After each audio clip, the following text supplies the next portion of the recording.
Selamat pagi semuanya. Saya ditemani Pak Semangat. Nah, ini namanya Pak Semangat walaupun usia boleh di atas berapa? 60. Di atas 60 tetap semangat walaupun usia 100 tetap semangat. Nama Semangat kabar. Ini anaknya Cinor. Cino, Bradiana. Cinor biasanya. Cinor. Bukan Ci itu bukan kakak. Ini bukan orang Cina, ini campuran dari Batak, Karo, dan Manado. Ini hasil persilangan antara Batak dan Manado ini hasilnya ya. Umat sekalian dan kenal ada yang lihat nih. Kalau ada orang menikah antara orang Batak, Karo, dan Manado ini hasilnya ini hasil persilangannya ini. Ini bukan durian musangke. Apa yang ingin saya katakan pagi ini pada saudara kasih, saya bertemu dengan Pak Semangat Kaban dan juga Dinur yang kebetulan sedang berkeliling dan menyempatkan waktunya untuk mengunjungi saya. Saya kenal beliau selama 3 tahun waktu saya berada di Sungai Danau.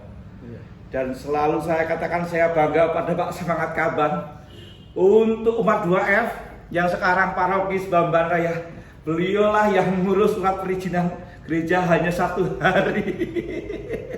Ya, satu hari jadi. Karena ya mungkin rahmat Tuhan berkarya di banyak orang, salah satunya di Pak Semangat Kaban. Dan seandainya pada waktu itu juga Puspan tidak memberikan saya dana, juga nggak punya uang untuk membangun Bamban Raya. Seandainya dulu Sungai Danau tidak ada sisa-sisa beksi yang di bawah kolong itu ya mungkin belum terjadi. Tapi sekali lagi ada banyak rahmat demi rahmat yang dikumpulkan menjadi bangunan 2L sekarang. Kalau nggak saya tinggalkan mungkin ya seperti itu, tapi begitu kita tinggalkan justru berkembang besar sekarang di tangan Romo Mento ya, seperti Romo Bosco sekarang jadi paroki, sekarang jadi pabrik bagus ya, luar biasa ya. Terima kasih banyak. Tadi pagi beliau ikut misa pagi jam 6. Sebelum misa kita ibadat pagi. Setelah ibadat pagi misa ada sebuah sharing yang cukup menarik yang harus saya renungkan. Dia begini, Bapak kenapa kok rajin sekali misa hari Minggu? Hari Minggu kenapa selalu tidak absen? Kecuali salah komunikasi bisa absen karena waktunya timingnya nggak bisa nyambung ya.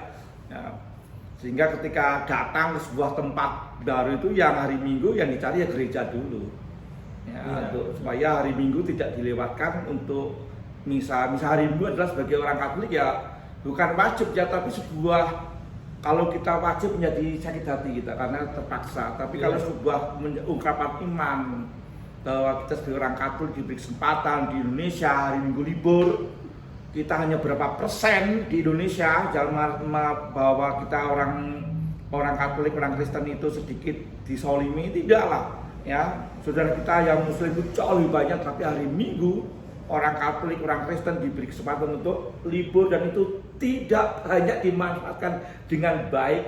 Tapi ada yang mengatakan juga, Romo, justru hari Minggu libur itu kami jadi miskin, Pak. Loh kenapa? Karena hari Minggu saudara-saudara saya yang kan bisa usaha, kami harus ke gereja. Rezeki kami hilang. Ya toh, di luar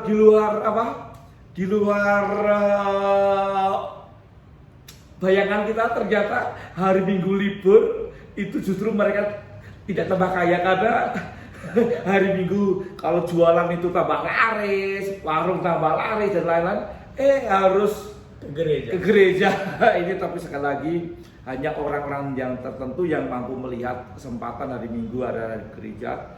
Dan ada yang lebih cukup menarik direnungkan, saya tidak menghakimi tapi sebuah refleksi cara. Bu, Bapak, anak-anak kemana nih hari Minggu ke gereja?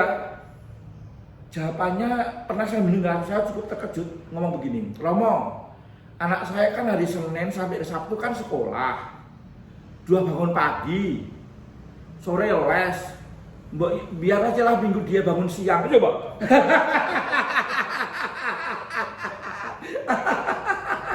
Cukup menarik ya. Tapi tadi pagi dalam sebuah sharing pembicaraan rohani, Pak Semangat mempunyai pengalaman tertentu bahwa mengapa hari Minggu itu ke gereja. Salah satu yang saya tangkap tadi adalah kita itu menghadapi pengadilan didampingi polisi dan segala itu sudah bergetar, ya. Apalagi nanti kalau kita menghadap tahta Tuhan, pengadilan Tuhan. Ya. Coba mungkin sharing pengalaman itu seperti Pak Semangat. Jadi gini, Romo, waktu kami ke Yerusalem itu, ke Yerusalem saja, di dunia saja kita harus dikawal untuk bisa. Nah, lama sekali kami menunggu itu, mau nunggu baru dikawal kita ini. Jadi kita takut. Lama sekali baru bisa menyeberang di Gaza itu.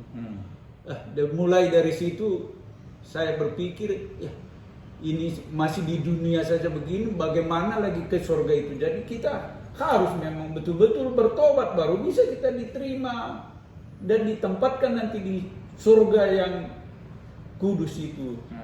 Begitu, mau. Ini terima kasih di pengalaman sharing rohani perjalanan iman dari Bapak Semangat. Nino, kamu mewakili anak muda. Mengapa anak muda itu tidak memiliki semangat untuk tidak memiliki semangat ya? Semangat milik kamu soalnya. Kamu, kenapa tidak punya semangat? Semangat milik saya, bapak saya. Hari Minggu tidak menjadi sebuah pilihan pertama dan utama untuk gereja, kenapa kira-kira? Nah, kalau menurut saya kita tuh lagi hidup di zaman dunia yang kebisingan dalam tanda kutip itu udah banyak. Banyak hal yang kalau mungkin kita zaman dulu tuh bangun pagi itu udah jelas mau ngapain. Kalau nggak nonton kartun ya ke gereja atau lain-lain. Kalau sekarang kan dengan adanya teknologi kita ada sosmed apa segala macam, bisa-bisa bangun pagi tuh kita langsung lihat HP lihat HP, terus nanti nggak terasa itu niatnya cuma mau buka notifikasi 1, 2 menit, 3 menit, bablas. Terus bisa sampai TikTok-an. Buka YouTube. Jadi udah terlalu banyak informasi yang beredar yang di dunia ini yang ya kita pun udah nggak mampu sebenarnya nangkapnya. Jadi waktunya pun udah ya itu udah nggak ada. Akhirnya ya mungkin untuk anak muda ya, apalagi game ya, ada game. Waktunya udah mepet ya gerejanya nanti. Mungkin kalau melihat teman-teman kita anak muda itu yang dalam tanda petik hampir seluruh waktunya itu harus main game, gimana? Apa yang menjadi apakah kamu kegelisahan atau menjadi masukan untuk gereja? Saya tidak paham kalau itu lebih cocok ke Clement itu gamer sejati. Untuk kamu sendiri sebagai terima kasih, jangan lupa ini walaupun masih mudanya anaknya udah 1 ya, jangan berpikir mencari mantu dia. Dia lulusan UGM. Enggak lulus ya. UKDW. UKDW kan UGM belum ada ijazah. UGM belum ada ijazah ya. S2 UGM lalu S1-nya di UKDW ya, manajemen. Baik. Jangan cari yang bagi ibu bapak-bapak yang muda mau cari mantu, maaf ya, skip dulu, itu sudah punya anak. Ya, ternyata anak-anak kita, generasi-generasi yang kita sekolahkan mempunyai banyak ide kreatif, banyak hal, baik dan buruk pasti saja ada juga, sehingga kita dibanjiri dengan banyak aplikasi-aplikasi. Sekitar 15 tahun, 17 tahun yang lalu ada seorang motivator yang mengingatkan saya dalam sebuah seminar. Mungkin teman-teman yang pernah ikut seminar bersama saya mungkin pernah mendengar ini, dikatakan ke depan orang-orang yang akan kaya raya adalah orang-orang yang mampu menguasai aplikasi dan bisa membuat aplikasi.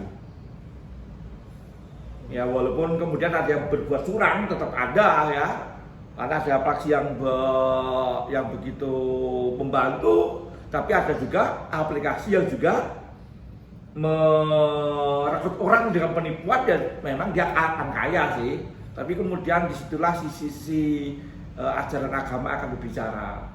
Jadi otak, kemampuan intelektual bagaimana diterangi dengan akal budi yang baik dari Tuhan itu dengan rohani yang juga cukup. Jadi kalau pintar saja hatinya nggak baik maka jadi teroris. Ingat baik-baik ya. Pintar saja hatinya nggak baik maka jadi, karena hatinya penuh kebencian, iri, dendam, rakus ya, sehingga akan mengorbankan banyak orang demi kepentingan sendiri, sehingga kemampuannya di situ.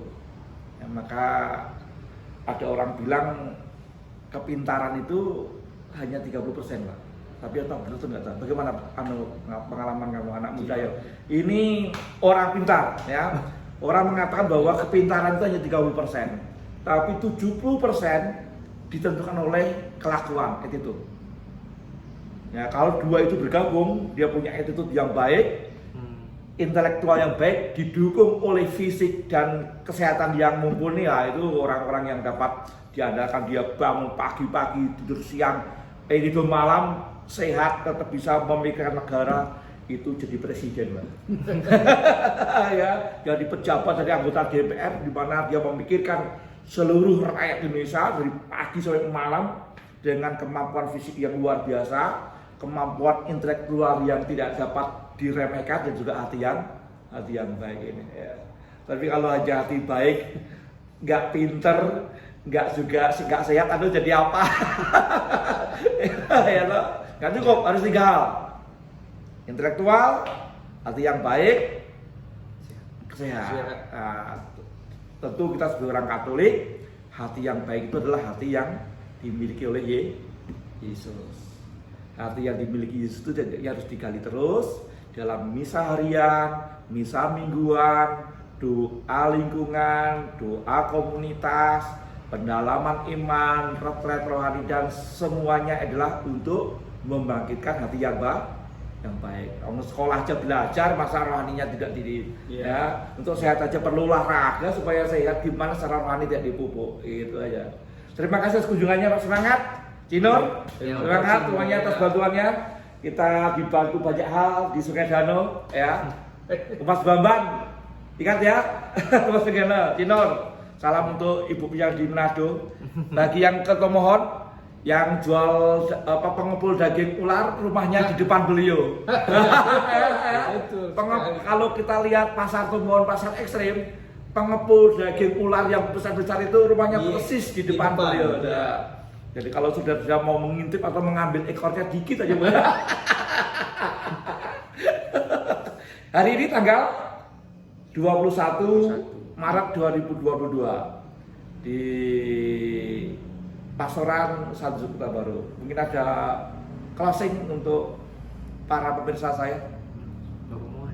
Ya, malu. Cinor punya adik 2, satu Nasya, sudah kerja di pegawai negeri di Kemenhub. Lalu adik yang ketiga namanya Clement, sedang kuliah di Sananta Dharma, ambil jurusan manajemen. Ini Pak Semangat dulu sudah keliling ya di Sungai Danau, Gunung Aru, Palembang. Sekarang beliau tahu apa yang harus dilakukan setelah selesai. Karena tahu bahwa kehidupan masih berlanjut, sehingga bekerja itu berhenti setelah nafsu itu berhenti. Luar biasa ya. Walaupun sudah cukup, tapi tetap akan menjadi berkat untuk anak cucu semua. Terima kasih banyak, Pak Semangat. Ya, terima kasih banyak. Oke.